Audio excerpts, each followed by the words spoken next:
सरविंद भैया को उसमें मैं सम्मानित कराऊंगा और माननीय कैबिनेट मंत्री उत्तर प्रदेश सरकार से कोई ना कोई ऐसा कार्य मैं सरविंद भैया के लिए करवा करके रहूंगा जिससे आपके बच्चों का भविष्य सुधर सके। और सरविंद भैया के इस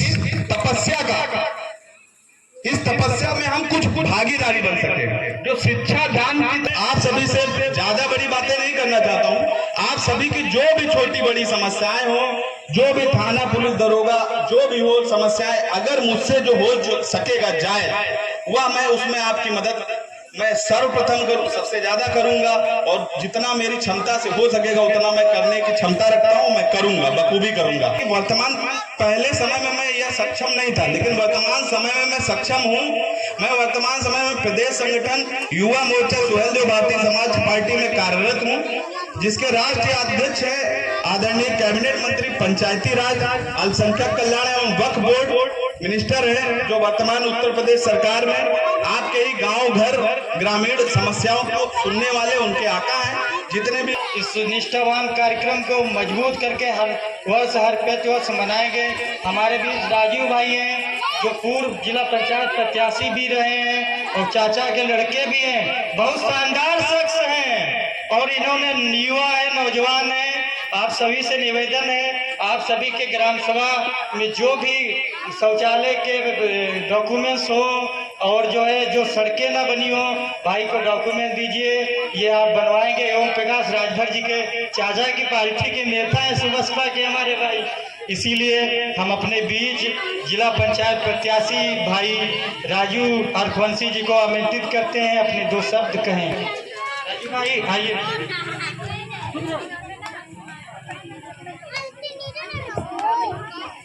बहुत बहुत धन्यवाद आदरणीय भाई, हमारे प्रिय मित्र सुशांत मिश्रा जी को बहुत बहुत धन्यवाद और बहुत बहुत धन्यवाद देना चाहेंगे हमारे सरविंद भैया, हमारे प्रिय मित्र सरविंद भैया जो यहाँ पर इतना नेक कार्य कर रहे हैं, जो शिक्षा का कार्य कर रहे हैं, इतना नेक कार्य कर रहे हैं।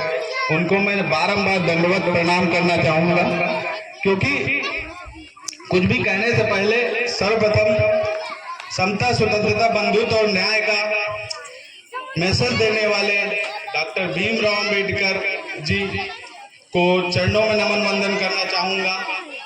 सारे लोगों ने युद्ध लड़ा और उस समय अगर सर्वप्रथम शिक्षा के लिए, महिला की शिक्षा के लिए, बच्चों की शिक्षा के लिए कोई लड़ा तो हमारे आपके महापुरुष ज्योतिबा फूले जी, जो ज्योतिबा फूले जी थे, उन्होंने शिक्षा के लिए बहुत बड़ा कार्य किया, जिसकी देन है। उनके चरणों में नमन वंदन हम लोगों को एक बार करना पड़ेगा।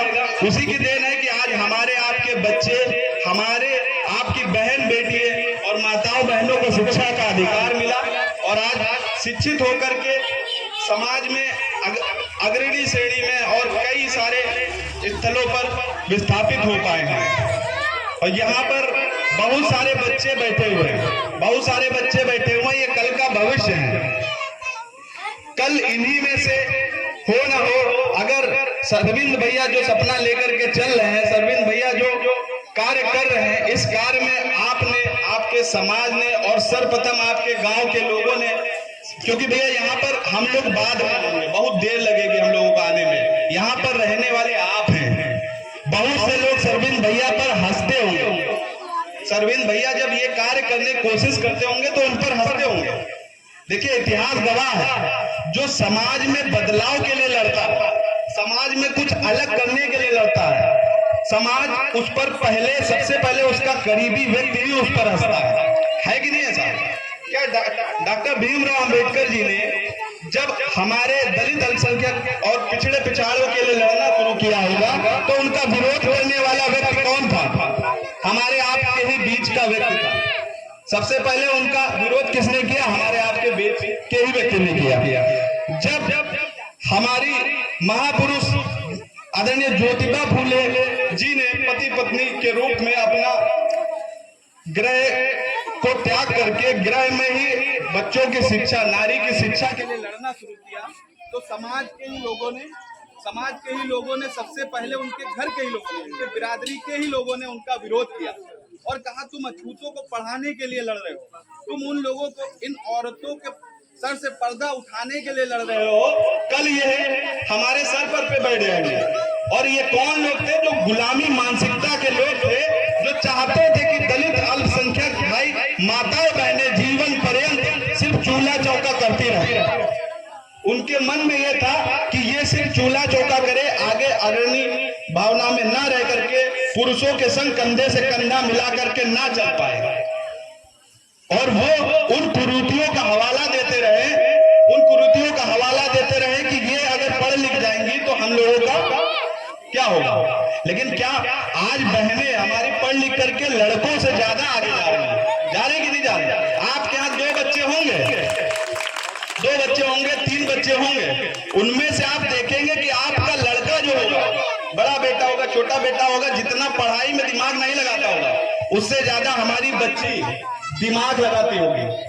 कारण जानते क्या है? जब किसी चीज को दबाया जाता है, जब उनको हमेशा एक बेचारी की फील दिलाई जाती है कि वो बेचारी है, वो चाहती है कि समाज में हम अग्रणी भूमिका में आए।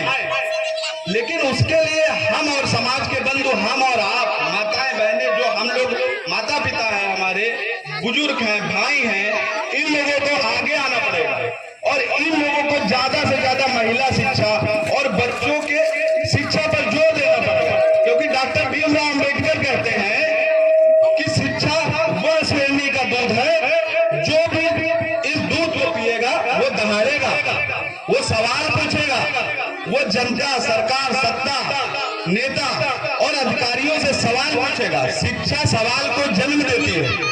जब तक हमें ज्ञान नहीं होगा तो सवाल पूछने की हमारे अंदर क्षमता नहीं होगी। इसीलिए आप सभी से हाथ जोड़ करके निवेदन विनती करना चाहूंगा कि 2 रोटियां कम खाएं आप, लेकिन जो सरविंद भैया कार्य कर रहे हैं, इनका अगर आप सहयोग ना कर सके तो इनका एक मॉरल सपोर्ट करें। मॉरल सपोर्ट बोले तो नैतिक एक सपोर्ट करे, इनका एक सहयोग करे। इस तरीके से सहयोग कई तरीके का होता है, आर्थिक सहयोग होता है, सामाजिक सहयोग होता है, श्रमिक सहयोग होता है, एक क्या होता है, नैतिक सहयोग होता है।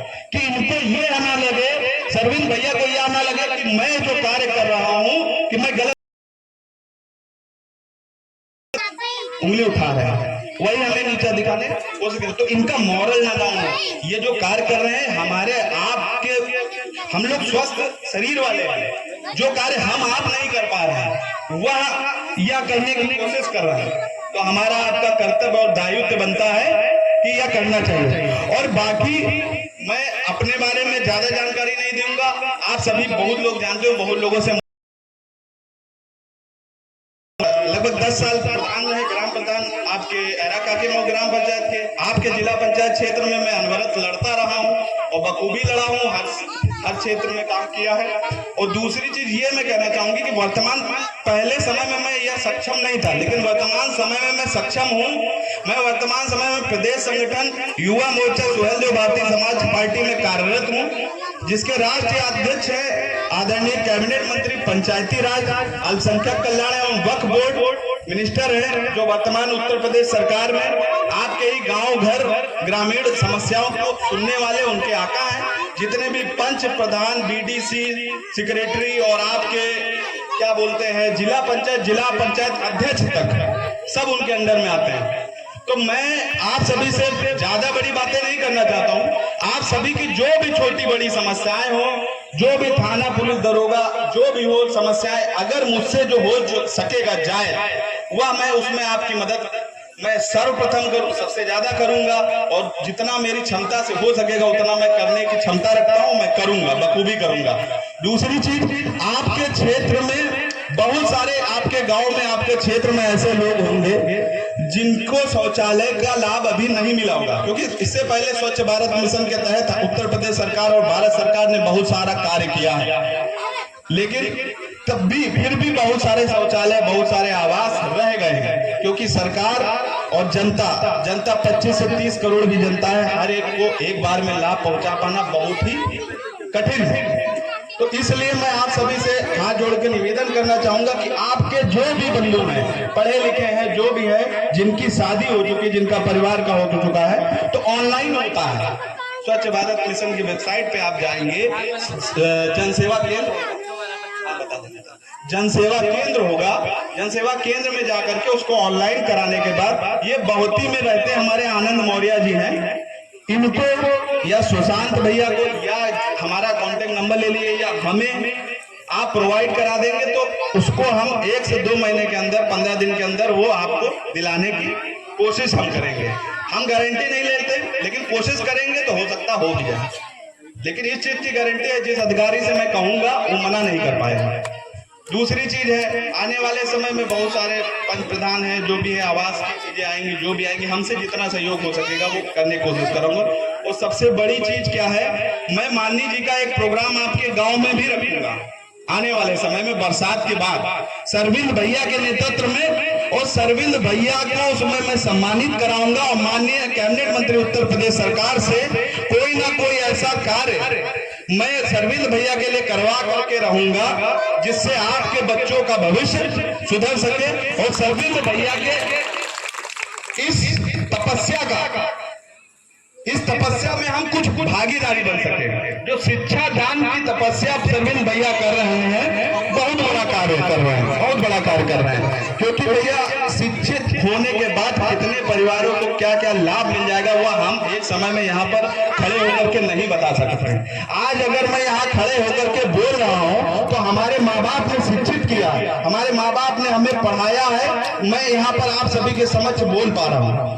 इसी तरीके आप सभी भी चाहते होंगे कि इन बच्चों में से जो जितने भी बच्चे बैठे हैं कि डॉक्टर, कलेक्टर, दरोगा, सिपाही, चपरासी, सरकारी नौकरियों में या प्राइवेट नौकरियों में या ना भी नौकरियां मिले तो अपने पैरों पे खड़ा हो सके, कोचिंग पढ़ा करके, अन्य कोई व्यवसाय करा करके। क्योंकि जो शिक्षित हो जाएगा वो कभी भीख नहीं मांगेगा, वो मजदूरी कर लेगा, कभी भीख नहीं मांगेगा। इस वजह से शिक्षा का यही महत्व है। मैं ज्यादा और नहीं, शिक्षा पर अगर बोला जाए तो अनवरत पूरा दिन बोला जा सकता है और खत्म ही नहीं हो सकता है। क्योंकि शिक्षा के लाभ क्या है आप हम बखूबी जानते हैं। हमारे माँ बाप भी जो चीजें हम लोग की ख्वाहिशें होती हैं कि हमारे माँ बाप जो नहीं कर पाए हम अपने बच्चों से कराएं, तो हम आप लोगों को बस हाथ जोड़ के विनम्र निवेदन करना चाहेंगे कि हमारे सरविंद भैया को ज्यादा से ज्यादा सपोर्ट करें। और हाँ, एक और मैं सुशांत भैया हमारे मित्र हैं, भैया हम लोग मिथिलेश भैया हैं, सुशांत भैया, हम लोग सलाह करते आ रहे थे, तो सरविंद भैया को कोई ना कोई हम सहयोग जरूर देंगे। और एक सहयोग की घोषणा करना चाहते हैं कि हाँ, हम और तीनों लोग मिल करके सरविंद भैया के लिए 3 से जरूर कराएंगे। और माननीय ये हमारा पर्सनल कार्य है, ये जरूर कराएंगे। बहुत बहुत धन्यवाद। जय भीम, जय। हमें पता है, हमें जानकारी मिली और भैया का एक काम पड़ा था ब्लॉक में 1 साल, और एक ही बार में इनका उसी दिन पेमेंट करवाया था मैंने, उसी दिन। भैया सरविंद से आप पूछ सकते हैं।